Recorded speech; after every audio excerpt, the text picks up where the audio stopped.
KaraokeBooks. Middlemarch. George Eliot. Audiobook. Chapter 66.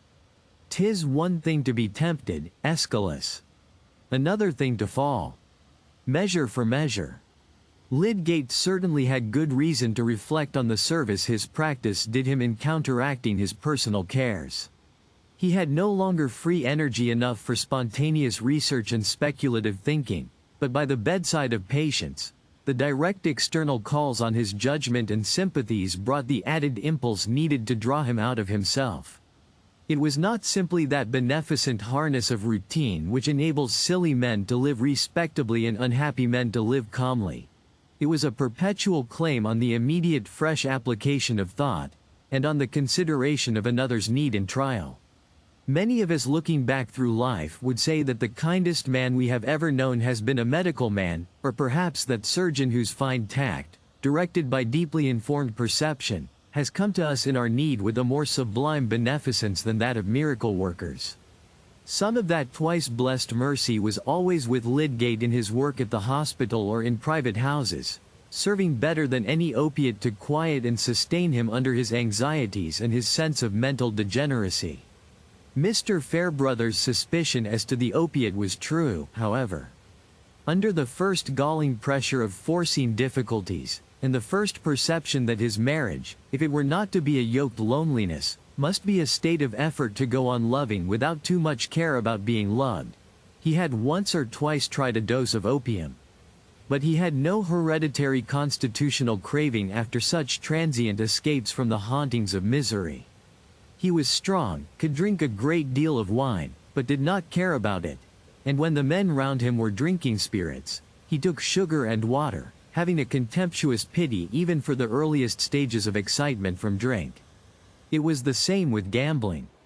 He had looked on at a great deal of gambling in Paris, watching it as if it had been a disease. He was no more tempted by such winning than he was by drink. He had said to himself that the only winning he cared for must be attained by a conscious process of high, difficult combination tending towards a beneficent result. The power he longed for could not be represented by agitated fingers clutching a heap of coin, or by the half-barbarous, half-idiotic triumph in the eyes of a man who sweeps within his arms the ventures of 20 chapfallen companions. But just as he had tried opium, so his thought now began to turn upon gambling, not with appetite for its excitement, but with a sort of wistful inward gaze after that easy way of getting money, which implied no asking and brought no responsibility. If he had been in London or Paris at that time, it is probable that such thoughts, seconded by opportunity, would have taken him into a gambling house, no longer to watch the gamblers, but to watch with them in kindred eagerness. Repugnance would have been surmounted by the immense need to win, if chance would be kind enough to let him. An incident which happened not very long after that airy notion of getting aid from his uncle had been excluded, was a strong sign of the effect that might have followed any extant opportunity of gambling. The billiard room at the Green Dragon was the constant resort of a certain set, most of whom, like our acquaintance Mr. Bambridge, were regarded as men of pleasure. It was here that poor Fred Vincy had made part of his memorable debt, having lost money in betting and been obliged to borrow of that gay companion. It was generally known in Middlemarch that a good deal of money was lost and won in this way, and the consequent repute of the Green Dragon as a place of dissipation naturally heightened in some quarters the temptation to go there. Probably its regular visitants, like the initiates of Freemasonry, wished that there were something a little more tremendous to keep to themselves concerning it. But they were not a closed community, and many decent seniors as well as juniors occasionally turned into the billiard room to see what was going on. Lydgate, who had the muscular aptitude for billiards and was fond of the game, had once or twice in the early days after his arrival in Middlemarch taken his turn with the cue at the Green Dragon. But afterwards he had no leisure for the game, and no inclination for the socialities there. One evening, however, he had occasion to seek Mr. Bambridge at that resort. The horse dealer had engaged to get him a customer for his remaining good horse, for which Lydgate had determined to substitute a cheap hack, hoping by this reduction of style to get perhaps £20. and he cared now for every small sum, as a help towards feeding the patience of his tradesmen. To run up to the billiard room, as he was passing, would save time. Mr. Bambridge was not yet come, but would be sure to arrive by and by, said his friend Mr. Horrocks, and Lydgate stayed, playing a game for the sake of passing the time. That evening he had the peculiar light in the eyes and the unusual vivacity which had been once noticed in him by Mr. Fairbrother. The exceptional fact of his presence was much noticed in the room, where there was a good deal of Middlemarch company, and several lookers-on, as well as some of the players, were betting with animation. Lydgate was playing well, and felt confident. The bets were dropping round him, and with a swift glancing thought of the probable gain which might double the sum he was saving from his horse, he began to bet on his own play, and won again and again. Mr. Bambridge had come in, but Lydgate did not notice him. He was not only excited with his play, but visions were gleaming on him of going the next day to Brassing, where there was gambling on a grander scale to be had, and where, by one powerful snatch at the devil's bait, he might carry it off without the hook, and by his rescue from his daily solicitings. He was still winning when two new visitors entered. One of them was a young Hawley, just come from his law studies in town, and the other was Fred Vincey, who had spent several evenings of late at this old haunt of his. Young Hawley, an accomplished billiard player, brought a cool fresh hand to the cue. But Fred Vincey, startled at seeing Lydgate, and astonished to see him betting with an excited air, stood aside, and kept out of the circle round the table. Fred had been rewarding resolution by a little laxity of late. He had been working heartily for 6 months at all outdoor occupations under Mr. Garth, and by dint of severe practice had nearly mastered the defects of his handwriting, this practice being, perhaps, a little the less severe that it was often carried on in the evening at Mr. Garth's under the eyes of Mary.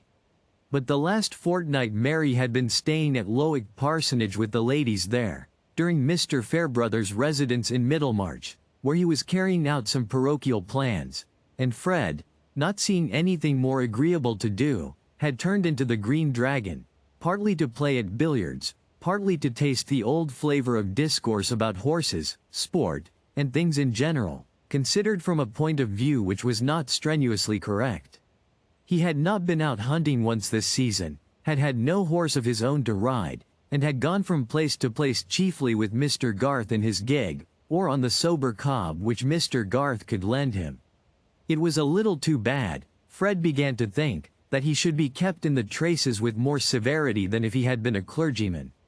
"I will tell you what, Mistress Mary, it will be rather harder work to learn surveying and drawing plans than it would have been to write sermons," he had said, wishing her to appreciate what he went through for her sake. "And as to Hercules and Theseus, they were nothing to me. They had sport, and never learned to write a bookkeeping hand." And now, Mary being out of the way for a little while, Fred, like any other strong dog who cannot slip his collar, had pulled up the staple of his chain and made a small escape, not of course meaning to go fast or far. There could be no reason why he should not play at billiards, but he was determined not to bet. As to money just now, Fred had in his mind the heroic project of saving almost all of the £80 that Mr. Garth offered him, and returning it, which he could easily do by giving up all futile money spending, since he had a superfluous stock of clothes, and no expense in his board. In that way he could, in 1 year, go a good way towards repaying the £90 of which he had deprived Mrs. Garth, unhappily at a time when she needed that sum more than she did now. Nevertheless, it must be acknowledged that on this evening, which was the 5th of his recent visits to the billiard room, Fred had, not in his pocket, but in his mind, the £10 which he meant to reserve for himself from his half-year's salary, having before him the pleasure of carrying 30 to Mrs. Garth when Mary was likely to be come home again. He had those £10 in his mind as a fund from which he might risk something, if there were a chance of a good bet. Why? Well, when sovereigns were flying about, why shouldn't he catch a few? He would never go far along that road again, but a man likes to assure himself, and men of pleasure generally, what he could do in the way of mischief if he chose, and that if he abstains from making himself ill, or beggaring himself, or talking with the utmost looseness which the narrow limits of human capacity will allow, it is not because he is a spoony. Fred did not enter into formal reasons, which are a very artificial, inexact way of representing the tingling returns of old habit, and the caprices of young blood. But there was lurking in him a prophetic sense that evening, that when he began to play he should also begin to bet, that he should enjoy some punch drinking, and in general prepare himself for feeling, rather seedy, in the morning. It is in such indefinable movements that action often begins. But the last thing likely to have entered Fred's expectation was that he should see his brother-in-law Lydgate, of whom he had never quite dropped the old opinion that he was a prig, and tremendously conscious of his superiority, looking excited and betting, just as he himself might have done. Fred felt a shock greater than he could quite account for by the vague knowledge that Lydgate was in debt, and that his father had refused to help him, and his own inclination to enter into the play was suddenly checked.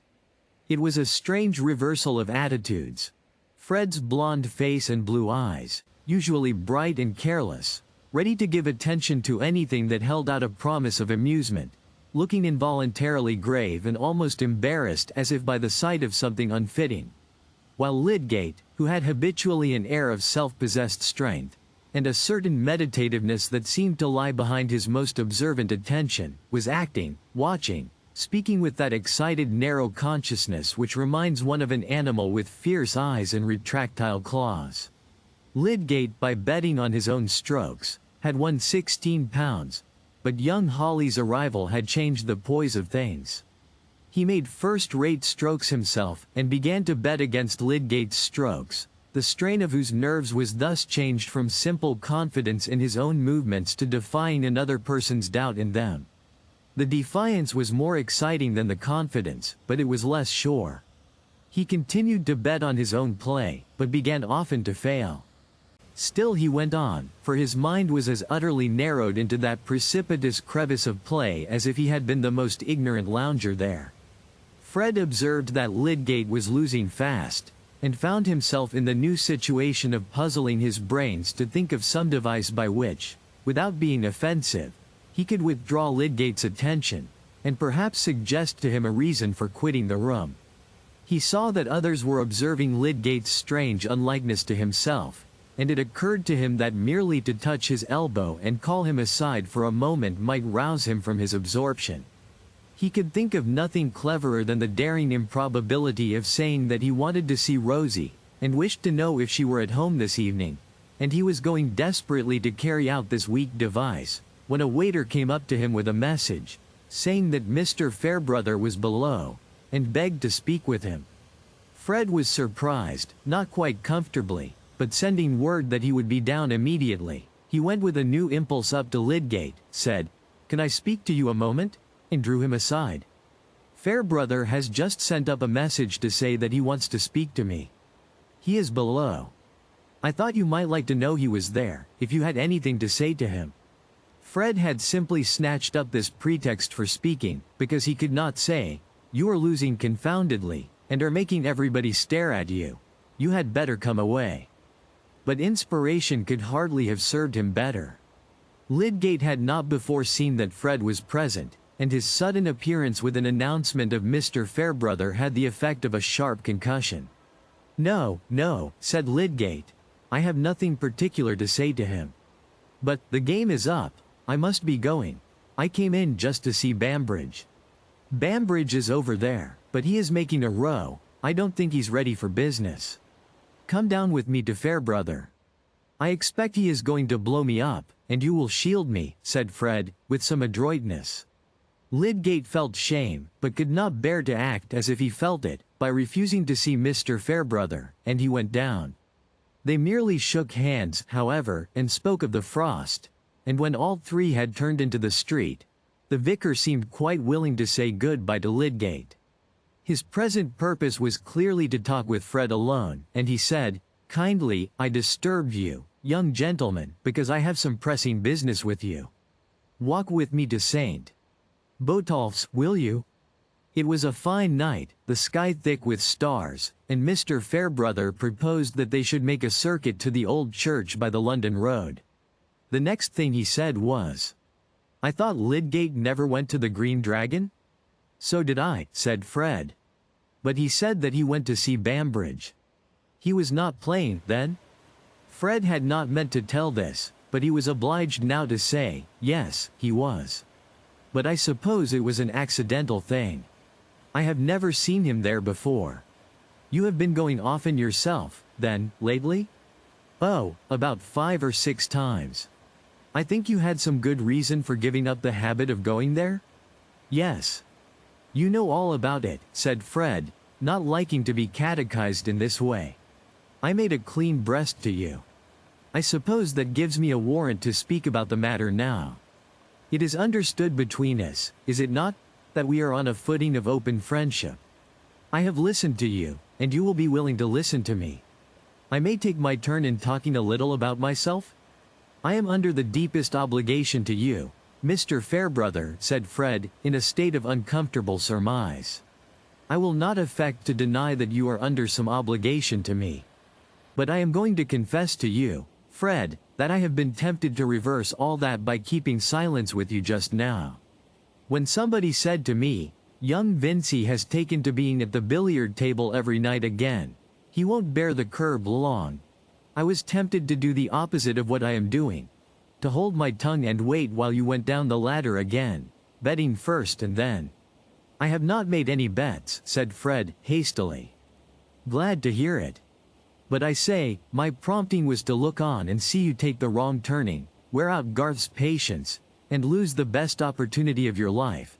The opportunity which you made some rather difficult effort to secure. You can guess the feeling which raised that temptation in me. I am sure you know it. I am sure you know that the satisfaction of your affections stands in the way of mine." There was a pause. Mr. Fairbrother seemed to wait for a recognition of the fact, and the emotion perceptible in the tones of his fine voice gave solemnity to his words. But no feeling could quell Fred's alarm. "I could not be expected to give her up," he said, after a moment's hesitation. "It was not a case for any pretense of generosity. Clearly not, when her affection met yours. But relations of this sort, even when they are of long standing, are always liable to change. I can easily conceive that you might act in a way to loosen the tie she feels towards you. It must be remembered that she is only conditionally bound to you, and that in that case, another man, who may flatter himself that he has a hold on her regard, might succeed in winning that firm place in her love as well as respect which you had let slip. I can easily conceive such a result," repeated Mr. Fairbrother, emphatically. "There is a companionship of ready sympathy, which might get the advantage even over the longest associations." It seemed to Fred that if Mr. Fairbrother had had a beak and talons instead of his very capable tongue, his mode of attack could hardly be more cruel. He had a horrible conviction that behind all this hypothetic statement there was a knowledge of some actual change in Mary's feeling. "Of course I know it might easily be all up with me," he said, in a troubled voice. "If she is beginning to compare—" He broke off, not liking to betray all he felt, and then said, by the help of a little bitterness, "But I thought you were friendly to me." "So I am. That is why we are here. But I have had a strong disposition to be otherwise. I have said to myself, if there is a likelihood of that youngster doing himself harm, why should you interfere? Aren't you worth as much as he is, and don't your 16 years over and above his, in which you have gone rather hungry, give you more right to satisfaction than he has? If there's a chance of his going to the dogs, let him. Perhaps you could know how hinder it, and do you take the benefit?" There was a pause, in which Fred was seized by a most uncomfortable chill. What was coming next? He dreaded to hear that something had been said to Mary. He felt as if he were listening to a threat rather than a warning. When the vicar began again, there was a change in his tone like the encouraging transition to a major key. "But I had once meant better than that, and I am come back to my old intention. I thought that I could hardly secure myself in it better, Fred, than by telling you just what had gone on in me. And now, do you understand me? I want you to make the happiness of her life and your own, and if there is any chance that a word of warning from me may turn aside any risk to the contrary, well, I have uttered it. There was a drop in the vicar's voice when he spoke the last words. He paused. They were standing on a patch of green where the road diverged towards street. Botolph's, and he put out his hand, as if to imply that the conversation was closed. Fred was moved quite newly. Someone highly susceptible to the contemplation of a fine act has said that it produces a sort of regenerating shudder through the frame, and makes one feel ready to begin a new life. A good degree of that effect was just then present in Fred Vincy. "I will try to be worthy," he said, breaking off before he could say, "of you as well as of her." And meanwhile Mr. Fairbrother had gathered the impulse to say something more. "You must not imagine that I believe there is at present any decline in her preference of you, Fred. Set your heart at rest, that if you keep right, other things will keep right." "I shall never forget what you have done," Fred answered. "I can't say anything that seems worth saying, only I will try that your goodness shall not be thrown away. That's enough. Goodbye, and God bless you." In that way they parted. But both of them walked about a long while before they went out of the starlight. Much of Fred's rumination might be summed up in the words, "It certainly would have been a fine thing for her to marry Fairbrother. But if she loves me best and I am a good husband?" Perhaps Mr. Fairbrother's might be concentrated into a single shrug in one little speech. To think of the part one little woman can play in the life of a man, so that to renounce her may be a very good imitation of heroism, and to win her may be a discipline. If you liked what you heard, please subscribe to the channel.